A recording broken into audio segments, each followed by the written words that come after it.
fine, thank you, Mr. Jack. You look tired. Yes, I'm about to have a drink. Haha, now I feel good. Hey, what you have done? You are not supposed to throw it here. Sorry, Mr. Jack. I'm really sorry. We have to keep the environment clean. So please pick it and throw it in a dustbin. Sure, Mr. Jack.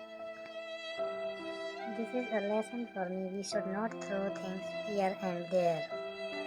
Yes, and apart from that, we have to ensure that we recycle things to save the nature. Yes, Mr. Jack, I will definitely follow you.